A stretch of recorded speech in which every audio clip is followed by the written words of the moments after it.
Hey, this is Brian Lawrence with episode number 3 of Selling Bliss podcast, and I'm super excited to have Marcus Chan with me. And Marcus is a sales influencer, top-rated speaker and sales trainer, and most recently, best-selling author. Marcus, my man, welcome. How you doing? Brian, I'm so happy. I'm pumped to be here. And I'm also pumped that we have two real backgrounds behind us too, which is pretty cool. Yes. So I'm pumped, bro. Yeah, We're gonna have some fun today. I we're gonna have a promise. great time. Yeah. So, you just came out just recently with Six-Figure Sales Secrets, and it's already hit the bestseller list. Tell us a little bit about the book, and also like what inspired you to drop all your knowledge in a book and put it out there. Yeah. So I think it's pretty cool, right? And I feel super humbled because when the book came out, we hit the Wall Street Journal and USA Today best-selling list in the first week, which is pretty crazy. And it's very humbling because I think for the background of this book of why I even wrote it, I really wrote it for past Marcus, if you will. I didn't do it for anybody else. And what I mean by that is, when I started in sales, I wasn't a born salesperson. We were just talking about this before this. Like, I wasn't a person who thought I'd be good at sales. I didn't really think I'd be able to do anything what I'm doing today, because when I started first, frankly, I almost quit sales. I almost gave up. It was in the last recession, and I really struggled because I had no playbook. I had no trade. I didn't know what I was doing. And over time, eventually I figured it out, had some pretty cool success, which is great. But 15 years ago, I would not picture where I am today. And I wanted to be able to create a playbook, something that a sales manager could give to their team, or something that someone wanted to break into sales or was already really good at sales, but they want to tighten the screws up to be able to grab and reference nonstop. And that's what I wrote. And I took my 15 plus years of mistakes, my trials, my tribulations, everything I'd failed horribly at, and I condensed it down to something that's very easy to read, so you can read it and go implement immediately. But also, more importantly, the way I structured the book was very intentional, where it's not all tactical, where it's like really like a textbook, from school. I incorporate many stories as well, so you can see the context behind the situation, so you can use it as a skeleton. So that way, when you add yourself, the muscle, it becomes something really powerful. So you're not selling the Marcus way. You're not selling because of the book. You're selling because you're able to take a framework and make it part of you, and that's what makes you really, really great. And that's why I wrote the book. Man, that's awesome. And so maybe share with folks a little bit, because just how you got into sales, and you talk about it in the book. Like, your background is, I mean, it's a one that I imagine left you feeling really motivated, because I'm an only child of a single mom. We didn't grow up with a whole lot, and that's kind of your background as well. Would you mind sharing a little bit of and how that motivates you today? Oh, 100%. So I grew up really poor. My parents immigrated from Taiwan and China, and my dad actually came here because he actually was put in a re-education camp during the Cultural Revolution in the 60s. So they were re-indoctrinating people. So he eventually escaped from this camp with absolutely nothing. He eventually made it to America with absolutely nothing. Yeah. So when he started to build a family, this is very, in the early 80s, we didn't really have much. And, I mean, they were there first. Obviously, they had me when I was in America, and then they had a restaurant. So growing up, I saw how little money we had, how little of anything we had, but I saw how hard my parents would work. And I grew up working at my parents' restaurant at the age of 5. So growing up, like, other kids are cool, fun, after school activities. I'm at the restaurant helping out, doing whatever I could at the age of 5 and up. And you learn so much from that point. And I remember over time, I saw my parents, over time be able to build some level of success, a little bit of, financial stability over probably at least a decade over time. And I remember fast forward till I was about, 17 or 18, and I didn't know what I wanted to do in life, right? Right. Like, my parents, it's in the, if you're an Asian, you get this, but my parents were saying, hey, go be a doctor, a Which lawyer, doctor, accountant. lawyer, yeah. Right. And I'm like, I don't want to do any of those things. In fact, I'm like, I used to love drawing. I was really, really creative as a kid. And I'm like, maybe I want to be an artist. And they're like, you can't be an artist. Like, we came here from like China and Taiwan. We left everyone behind. You can't go do something like that. And I'm like, I don't know what to do. And I'm like, maybe I'll be an architect. Right. And I actually had my whole application filled out, did all the drawings. And then I did a job shad that, like, probably the summer before I graduated. And I realized I hated it. I wanted nothing to do with architecture. So if you're an architect listening to this, sorry about that. So anyways, I just went in undeclared. And I remember like literally that summer, and you know, it was like we had done a lot of festivals. My parents had a food booth, and we would work these festivals like 15 to 18-hour days on our feet outside in front of a hot stove, cooking and serving food to hundreds of thousands of people. And we would be just destroying our bodies because we're working nonstop. And I remember it's 1 a.m. on a Sunday. We're in literally the garage, scrubbing pots and pans, as industrial looking pans I have in the garage, you know, preparing for the next day. And I'm like looking super sour. And my dad's like, why are you like so mad? And I'm like, I hate this. Yeah. I'm like, we work our tail off. The amount of money we make is not only that much. Like, we're working super hard. I'm exhausted. Like, I want to go out. You know, I'm like 18 years old. I want to go party. I want to go hang out with my friends. Yeah. I don't be scrubbing pots and pans at like 1 a.m, you know? And he's like, and my dad's like, you know, it's pretty stoic about it. And I'm like, one day down, like one day I'm going to learn how to make money with my brain. One day I will learn how to make money without having to do physical work. He's like, it's great. That's why I go to college, etc. I'm like, cool. So here's the thing. I still had no idea what I was going to do. Right. So eventually go to college, end up getting like a business degree in Chinese. Still don't know what I want to do.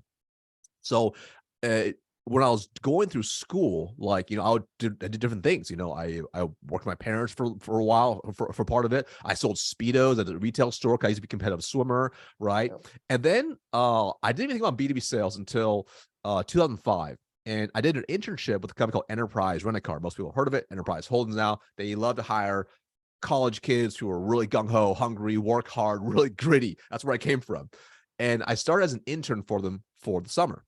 And that was really interesting experience because that was more retail sales and like selling insurance, et cetera, which is pretty interesting how to learn how to sell. Did that for a couple summers, had some pretty cool success, won like intern of the year a couple years in a row. That was cool. And then I graduated. I didn't know what I wanted to do.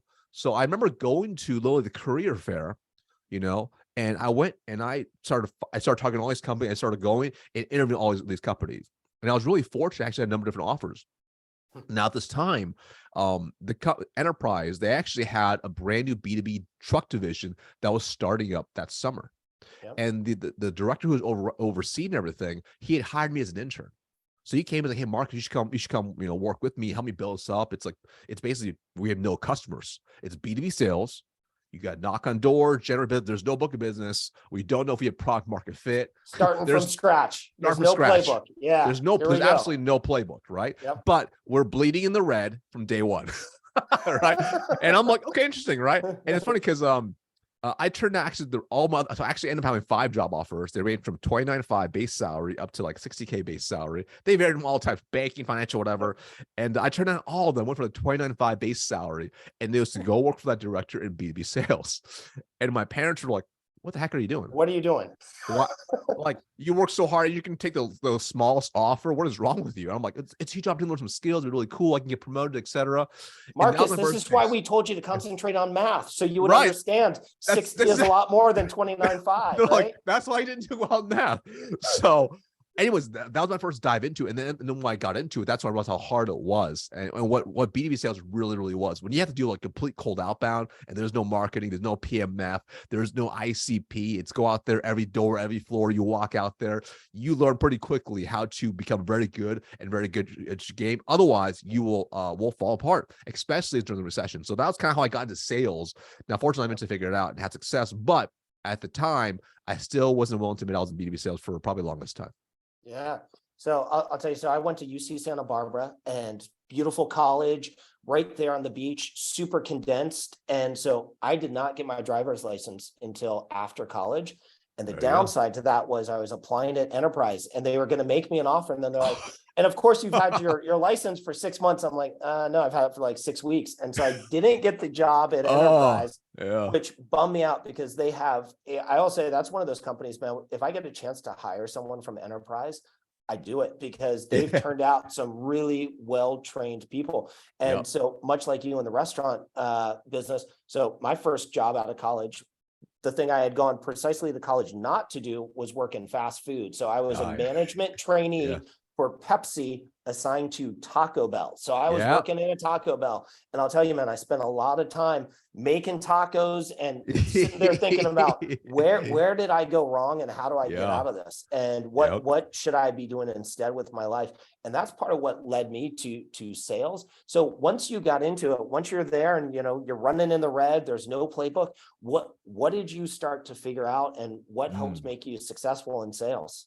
Yeah, so I think the first off, I had no real strategy, right? So like day one, I went to my boss and said, "What do I do?" Like I'm like a lost puppy, right? I have no direction. I don't know what to do. So he gives me a playbook written by people who had never done the job before, right? I'm just like, okay, this is not gonna work, right? Yep. And then he's like, "All right, I want you." He's like, "I want you to go knock on doors." I'm like, "Okay, like sure." Like, what does that mean? What do I do? He's Right. like, so he gave me a stack of his business cards because my hadn't even been ordered yet. And he's like, "I want you to go Do a outside." little white Yeah. out, little like, Yeah, let me no, just no, cross what? through He's like, this, he's like, just cross out your name, right? cross Right, out your okay. name and put yours. Right, All good. right. Yeah. So he's like, go outside, go right, and don't come back till you go to at least 30 businesses. I'm like, all right. So I walked out the door. I'm literally pounding pavement, and I get to 30, and I'm like, nothing's happened yet. Like I didn't book a meeting. I didn't generate any interest. I didn't close a deal. I'm like, let me keep going. So like, I'm not gonna come back until like I close something. Yep. I'll walk in over 60 businesses that day. I'm exhausted by foot. No interest, nothing. I'm like, oh my God. I go back to my boss that night. I'm like, this is hard. Like, what do I do next? He's like, do it again tomorrow. I'm like, all right. Okay. How do I get, yeah. So next So day I what- did it again. Yeah. Same. How were the results? Did you get a lot better on Same. day two? No, I did not. I absolutely did not. In fact, Yeah. I went the second day I walked into over 120 businesses in 2 days, zero interest, zero book meetings, zero everything. Businesses were shut down. This is the recession is already hitting. Right. People were boarding up buildings. Like, why are you here? Right. And I'm like, oh my God. Yeah, exactly. Right. So then day three, I'm like, boss, what do you? He's like, call them. I'm like, what? Call them on a cold call. I'm like, all right. I call every single one that day. Same result. Nothing. Go back to him. Like, what do I do? He's like, call them again. I'm like, okay. I'm like, I call again the next day.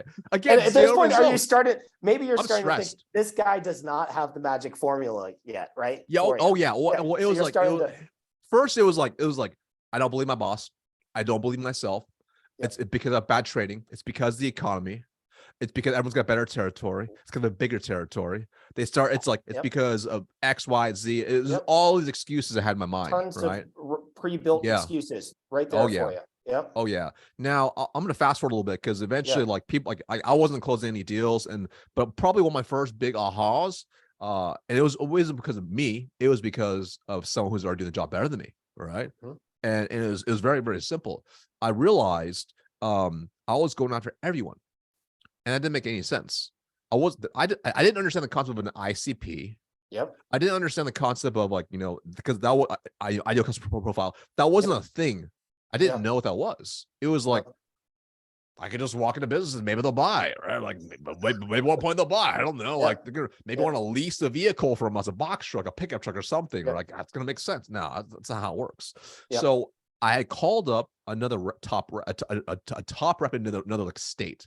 They've been doing it for a lot longer than we have in that state. I'm like, hey, like, how are you like booking meetings? And her answer is actually really simple. It was like, oh, I just like if I see they have vehicles, they probably have a need. I'm like, what? She's like, yeah, if they have a box truck or a stake bed or a cargo van or a pickup truck, stuff breaks. They probably need to maintain themselves. And if it looks old, they probably potentially need an upgrade. I'm like, huh. Like that That's seems almost too interesting. simple. Like that's interesting. Wait, they already have a need. I just need to show them why our solution's better. I'm like, interesting. That's an aha, right? Yeah. And that's one of the first. That was like the first thing, right? And then you start learning over time how to actually like better target, improve your messaging, how to ask more questions, better questions, how to sell competitively. All these things I started learning over time, right? But it was one of those things where it was like each time I would fail, I would learn something new. Yep. I also probably one of the most important lessons out of all those things was I learned how to ask myself better questions. And let me explain exactly what I mean.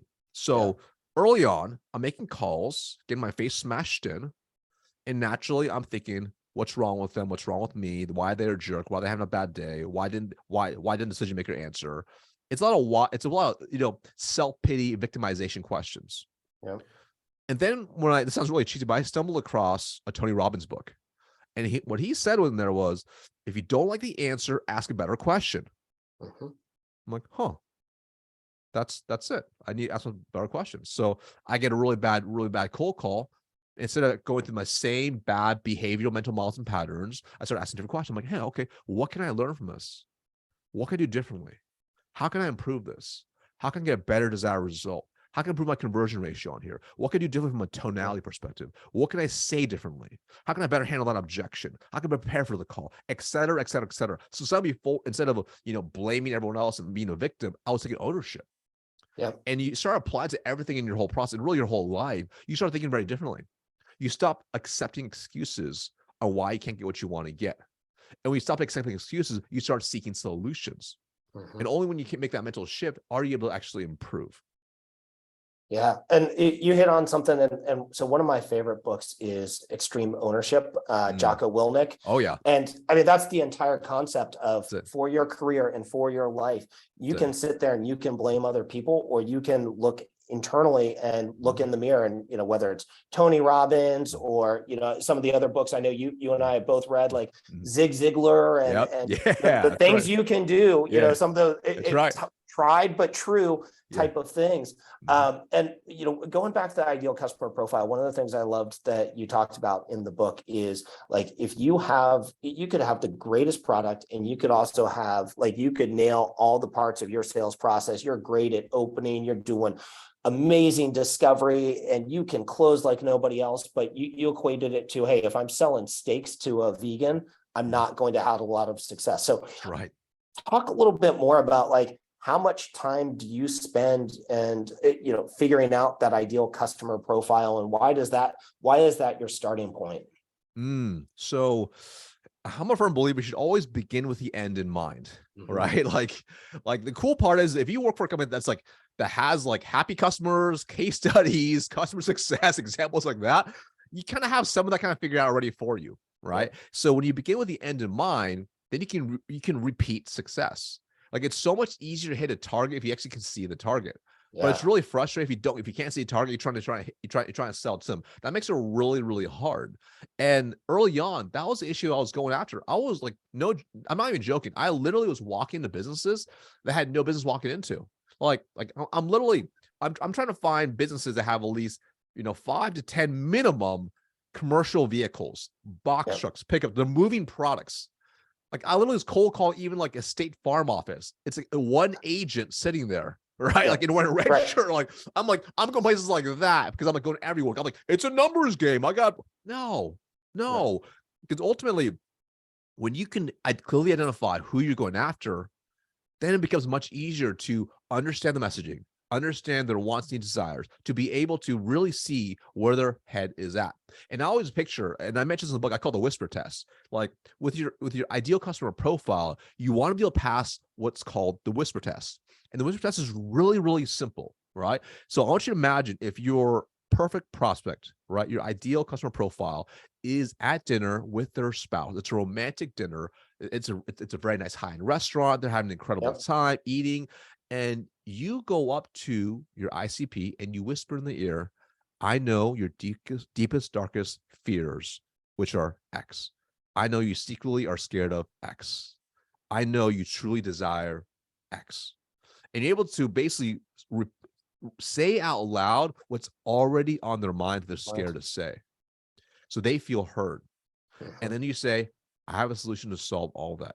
Would you be open to chat for a few minutes? And they say, sounds great. And they whisk away from their spouse and they're like, tell me more. You've ruined date night, but I ruined date night, but I've added an opportunity the to possibilities, the funnel, right? The possibility, right? So but when you understand your ICP to that level, it's amazing. And that's why I think a lot of time with salespeople, whether it's a BDR or it's an AE and they're outbounding a C-level exec, when you're able to speak at their level because you understand them so well, they're just more open to have a conversation. But they think you're just like some random rep in a call center making some random lists on a robo dialer, reading my script, reading your script. Like, they're not going to give you the time of day.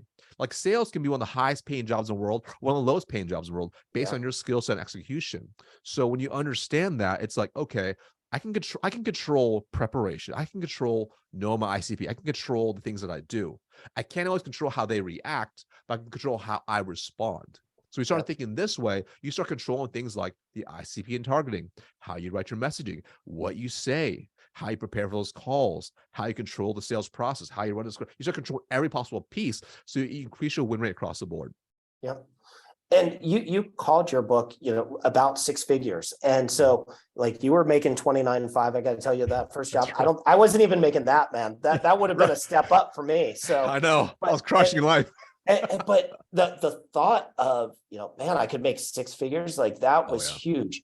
What does that kind of symbolize for you? And why do you like focus on that? Would you mind, talking a little bit about that part?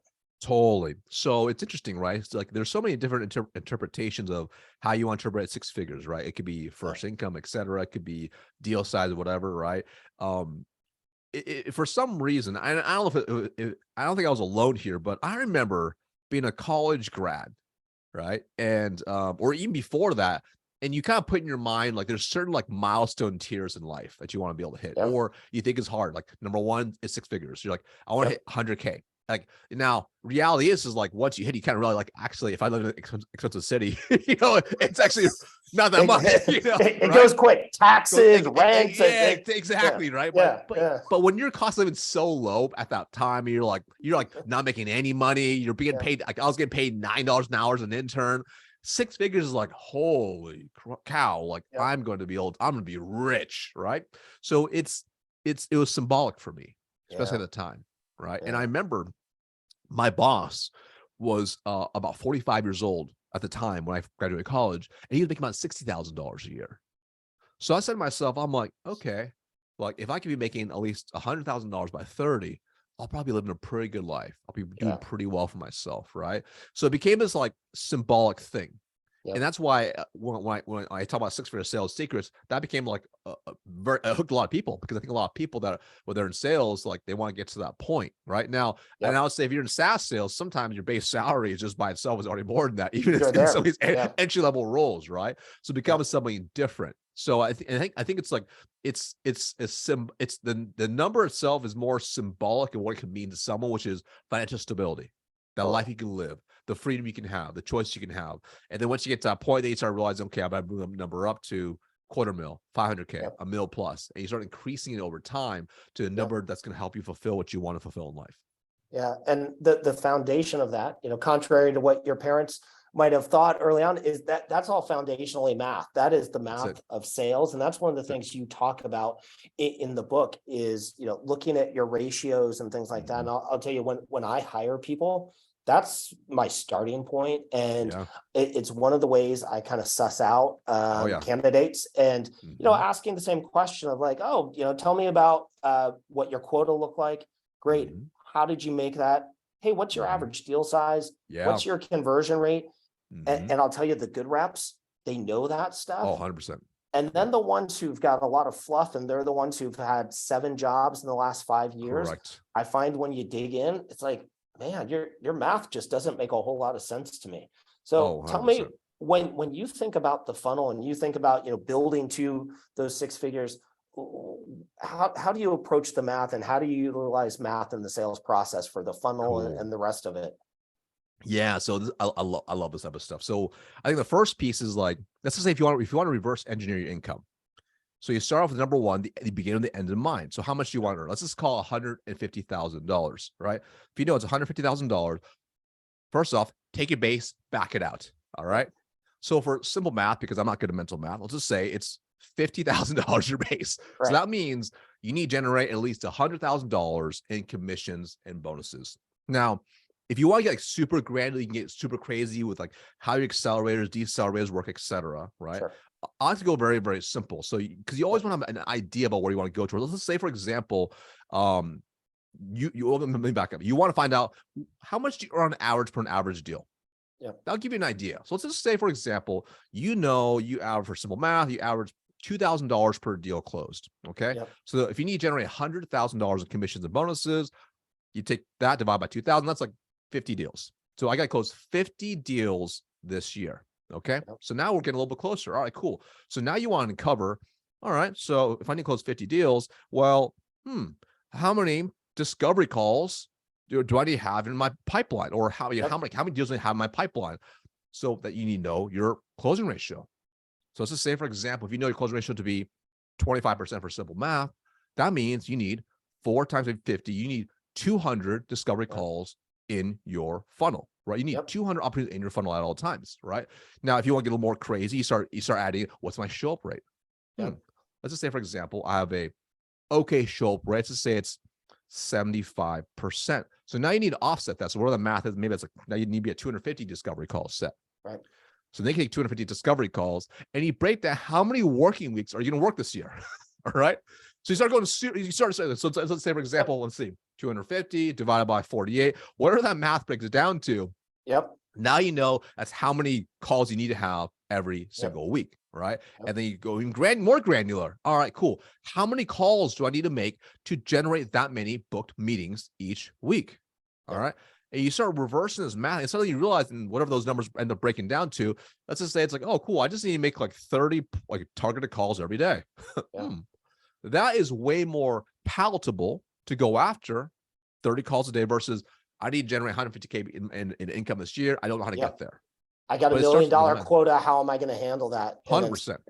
If you break it down with like, hey, I need 1 meeting per day, that feels a lot more digestible, right? 100%. 100%. And the cool part is like, you can do the same thing with enterprise deals too. People just don't, it's like, yes, it won't be to like that, that nitty gritty, but it's like, you can just still do the same thing. It's like, how many discovery calls do you need to run in a month, right? Do you need to run 20 enterprise discovery calls in a month? It's the same. You can run the same concept and build a buffer, right? And then you start realizing over time is like, what levers can I really improve? So let's say, for example, there's really 3 core things you can really focus on, right? I can either have more meetings, which is not always the right strategy. I can improve my closing ratio, improve my deal size. Oh, interesting. Well, the ones that have exponential impact to your income are going to be closing ratio and deal size. Right. So how can I either, number 1, improve my closing ratio, or number 2, improve my deal size? And deal size can improve so many ways. Can I sell more value? Can I increase my price? Can I add more products and services? Can I upsell after? Can I land and expand? Can I go after larger opportunities? There's so many ways to print money if you actually know your sales math. And what do you find is the correlation between top performing reps and that ability to do math and analyze and understand it? Do you find many who are successful without doing that? Or do you think that's kind of a prereq for being successful in sales? That's a really good question, right? Because I don't think anything's ever like, binary, like, there are the other, because there are always outliers, right? There's always outliers, right? I just find those who have predictable, consistent success are systematic in how they target and how they process everything across the board. So for example, I carried a quota for 13 years. I hit and exceeded my quota 13 years in a row, 100 to 250% every single year. It wasn't by accident. It was because I predictably worked my numbers every single year, and I built buffers in to offset things that are outside my control. And when you start thinking this way, you just increase your win rate is all you do. Right? Like it's I could have bad years for sure, right? I had bad months, I had bad quarters, but if I run the math and I'm consistent in execution, it's gonna be pretty good. And I think about it, right. It's so much like, it's like trying to work out and be in great shape, right? Like if you're pretty consistent for the most part and you have a couple off days or weeks, you'll still be in pretty good shape. Like you'll be totally fine. But if you don't know your numbers, you don't know where you at and where you want to go, it's really hard to improve. It's no different than if you want to improve lowering your blood pressure, to improve anything. Like I hate to say, but it's like what gets measured gets improved. That's simple. I'm very simple that way. Absolutely. And in addition to the book, you've built this really cool community, and you've got a bunch of like-minded salespeople who are all striving. But talk a little bit about that and what you built there. Yeah, really cool. So what's interesting is my current business right now, it's pretty simple, right? So I work directly with B2B sales professionals, help them earn an additional $50,000 to $100,000 more in commissions and bonuses every single year. And in about a little less than 3 years time, we have brought in over 500 clients into our program, right? Wow. And that's not my free community either, right? So and that's been pretty cool. And the thing is like what it is right now actually started as a side hustle, right? And I was doing what you were doing, running a big org, right? Yep. Maybe my team was smaller. I had about 110 employees. We did multiple 9 figures a year. It was a cool business, right? And I did for many, many years, a lot of fun. And I remember in 2016, I just got promoted to this role where I went from running a direct sales team of about 20 people to now a sales org of 85 people at the time. Ooh. And I was like, oh, that's pretty neat. And Yeah. I didn't really think much about this, but at the time, people were like, hey, Marcus, you should dude, you should write like a book, man. I'm like, about what? They're like, Yeah. dude, you've been in your corporate role in the corporate life for like 8 years now, and you've been promoted like 10 times in that time. I'm like, Yep.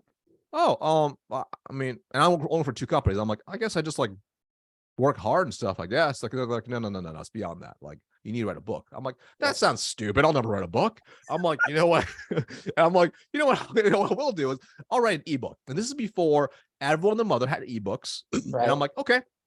So I bought a course, an online course, which was pretty new at the time, learned how to do it, and started monetizing an online course or online a PDF like people could just buy automatically. I'm like, Sure. and I made $9 my first day. I'm like, oh my God, it's amazing. And then from there, Yeah. like, that's cool, There you right? go. Like, Yeah. I'm like, I want something more impact. And that was more about like how to get promoted. Then I'm like, Yep. okay, what next? And I'm like, what do people ask me a lot of questions about? And I'm like, well, a lot of sales questions, like stuff that that was common knowledge and people would know. I get a lot of questions about, which makes sense because of my role, et cetera. I'm like, I should build a program for that.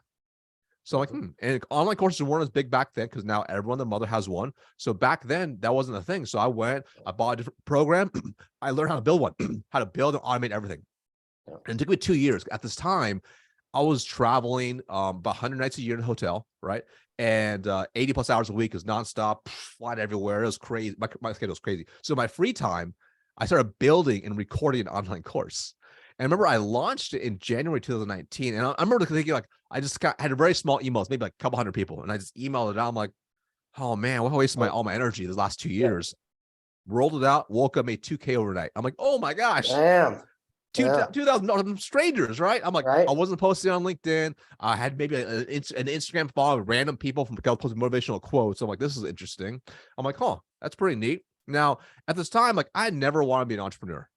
Like I was like, no, I don't want anything to do with that because I saw my parents as entrepreneurs. But you get to this point, it was a struggle, right? But you get to this point in life where you're like, what's next? I'm making plenty of money, doing really, really well. And I'm like, but I wanted more impact. Yeah. Right. And even though I was one of the top directors of the company and had not just from my org, but also like I had a lot of influence. Like I'm still currently in the training videos at the corporate. Like literally thousands of reps see me still at that company. I hadn't been in it for 3 years. Right. So I'm still I'm still a ton of training videos. And it was interesting. I'm like, this is a great way to impact more people. Yeah. Like I can impact more people. And the kind of cool part, and I was kind of thinking about it, but then like I started getting these emails from like people that bought the program I never heard from before. I never heard, I don't know the word. They're like, oh my God, I just got this result. I'm like, oh, wow. It was like proof of concept. It was like proof that even what I did in a different industry, we're working in other industries. And then I started getting coaching requests. I kind of started building from there. And then I'm like, okay, this is a huge opportunity. I can just like, I can have a greater impact and create this whole life I want. I don't even need to work anymore. Right. Yeah. I'm like, what should I do? I'm like, I should go all in. Now I was strategic. I want to time it out because I had my President's Club trip in a few months. I want my free trip. Yeah. I you worked hard. You worked hard. I want my free trip, right? Yeah. I had my bunch of stock was in a vest. I went to earnings call and I wanted to cash out after. So I waited for all things to happen. And then I went all in. And then I started building and I started building this community. I started like going like all out and I started like I went heavy on posting, right? And just started investing into other programs. And I started building this community of B2B salespeople that I could help directly. And what's interesting is even like my core product has changed over time. Like since that original course I made, I've done 6 complete revisions of the whole program, right? To maximize results. And it's been absolutely insane. So because of that, it's like I started doing that. I started going all in on like marketing and everything. And unfortunately, because of my background grew up in a startup, I realized how important it was to actually learn how to market because we had no marketing team. So I started doing that immediately. I'm like, cool. I'm like, this is like my cadence. Like every day I'm gonna do this and this and this. I'm gonna write this many words, create this much content, create this many videos, and I was systematic in my execution for the top of the funnel. Because I'm like, I can leverage code to explode the business. Yeah. So I went heavy I still go heavy, but I was going super heavy, especially the first like 90 to 100 days. Like, no joke, for the first probably 6 months, every single day, I sent out 30 to 50 video messages, custom video messages, Yeah. right? To build up, because I knew once I left my prior life, nobody cared who I was and what I've done before. So I need to rebuild everything. So I started going nuts. And I think like that year, that was a year like I went heavy for like 3-4 months, and then LinkedIn reached out to me. They're like, "Hey, oh, the one recommended for being a top voice. You have the level of impact." I'm like, "Oh my god, like that's crazy." Kept going, right? Kept going. Started getting featured in like Market Watch. Yeah, people started reaching out. Opportunities started opening up. The business is like building up, and I'm going absolutely insane. Like the business started to scale and grow into all these things, and it's still just me, right? Like, it's like I'm doing like everything, and then it's been really cool. So you can't reach a cap in terms of like how many clients you can bring on and then what you can do. So I started hiring. I probably waited too long. So in 2021, then I started hiring, right? Started hiring a couple of virtual assistants to start doing work for me, all my video. Cause I used to do video editing, marketing, write the copy, sales calls, customer fulfillment, one man band. do everything, right? Yeah. And then you start scaling up, and then now we have a small team. I got a couple of VAs. I have a BDR that works for me. I have an AE that works for me, right? Yeah. So we've been scaling up since then, but it's been really cool because you just learn so much. But also because of the way I run the business, because I'm still I'm touching everything because it's a small team. Like, I can just test what works. I can see what works. I can test a copy that works. I'm still doing it, right? That's the beautiful part. Like, I'm still doing everything, right? So no ivory tower. You're just right there in the mix. I'm right in the weeds. Like, I mean, even as a sales leader, right? It's like I'm doing call reviews with my team, right? I'm looking at their messaging, we're testing, we're tweaking. I'm trying new things out. I'm testing new marketing. I'm testing all these things out to become better, because ultimately the goal is serve more salespeople. And we can't serve more salespeople if we don't excel in what we do. And the reality is, to master selling is to serve at the highest level. If you believe in your solution, you believe in your offer, wherever you're at, it's your duty and responsibility to sell them, right? And to run the process effectively so they are able to sell internally if you need to as well. So, long tangent, but that's how the community has built, and we're still growing as a result.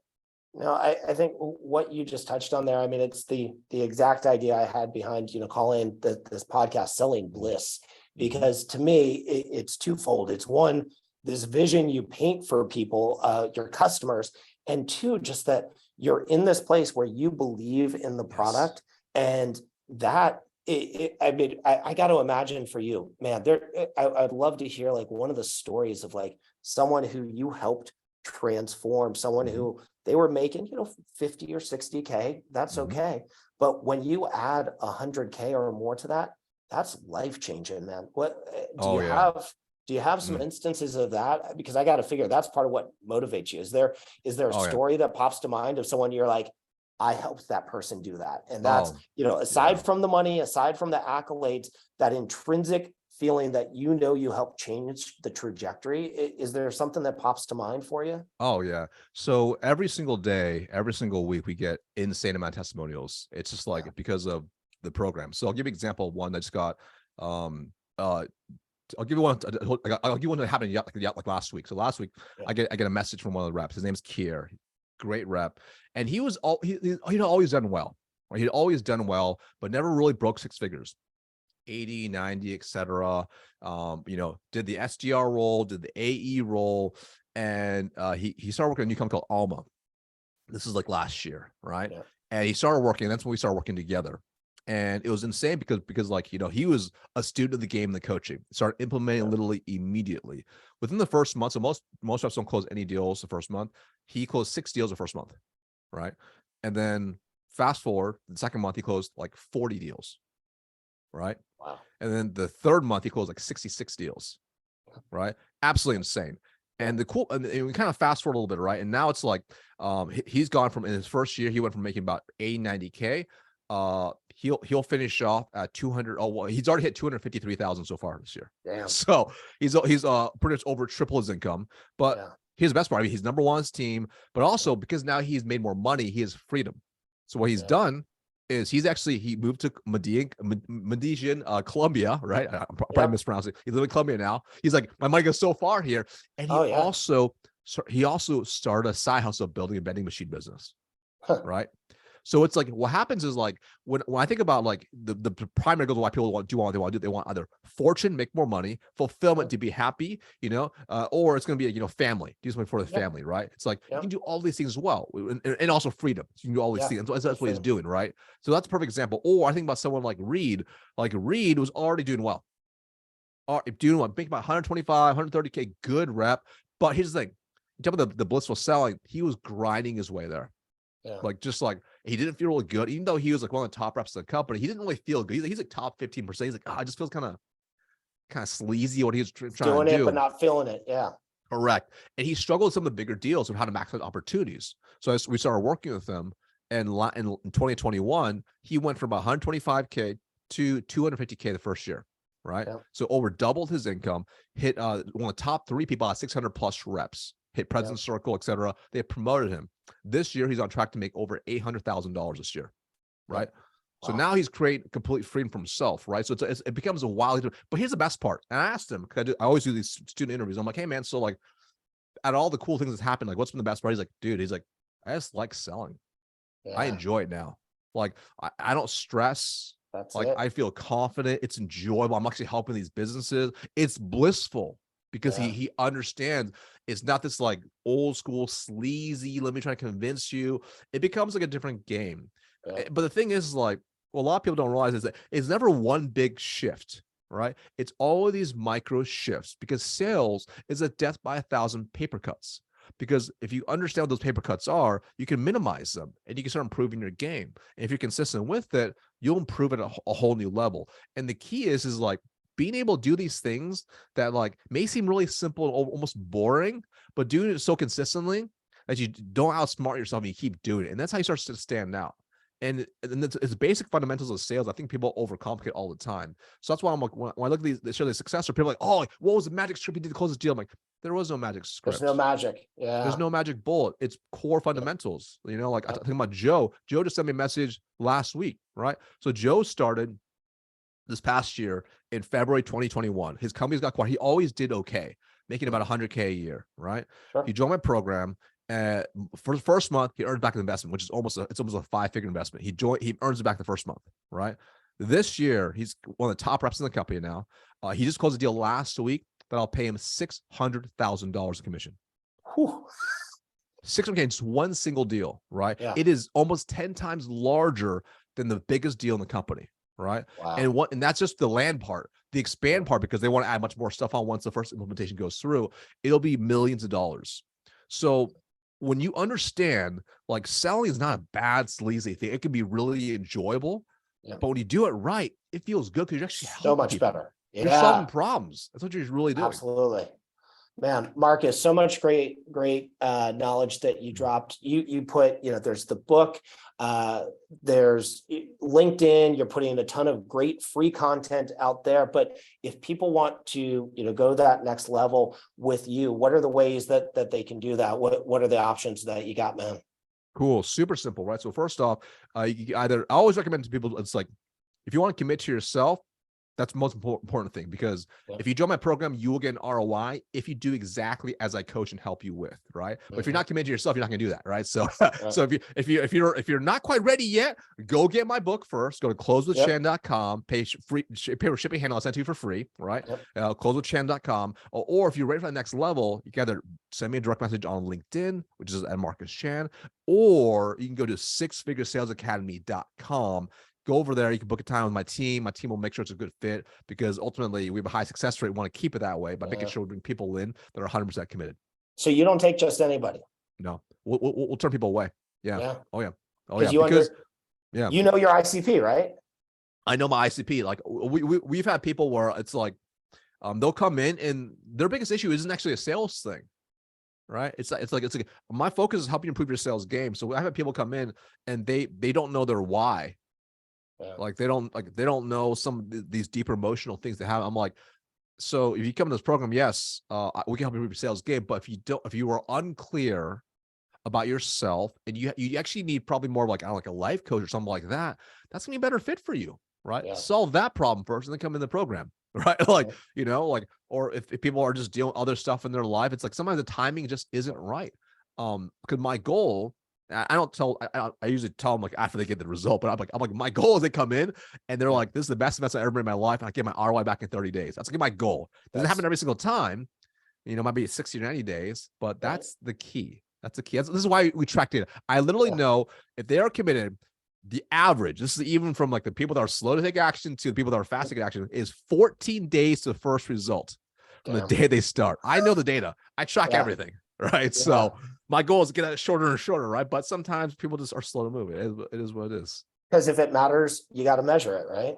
100%. So that's why it's like, I think it's really important to measure. Like it's like you can always tell like who cares about selling the program, or their solution for any company, and who actually really cares about success and fulfillment.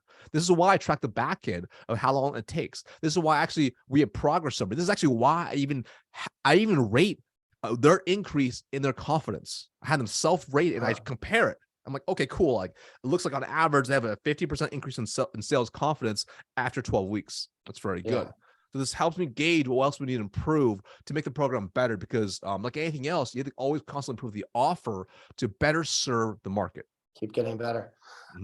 Marcus, I think you and I probably could have spent an entire podcast talking about some of our favorite sales books. And, you mentioned Tony Robbins, you talked about, start with why, understand your why, which is Simon Sinek.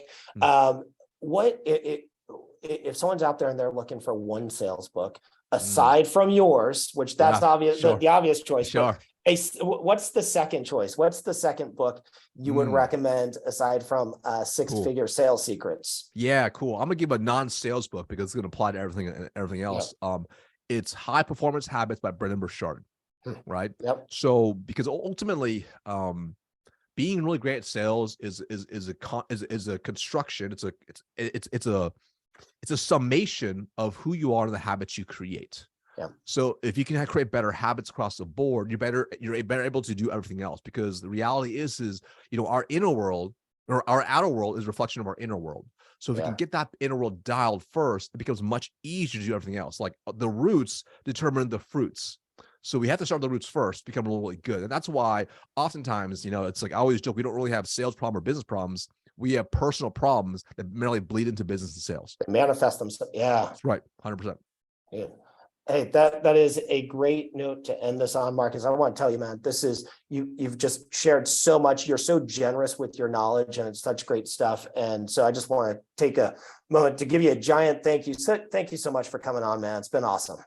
Hey, it's been my absolute pleasure. Lots of fun. And of course, I'm glad we were able to kind of dive in deep about these things as well. And we realize that when you master selling, it's not just like it's a career thing. It's really a life skill. When you really master selling, it becomes a method, a vehicle to actually create the life that you want by learning how to communicate with other people. It's what makes it a great profession. All right, man. Thanks for everything you're doing to elevate it. Thank you.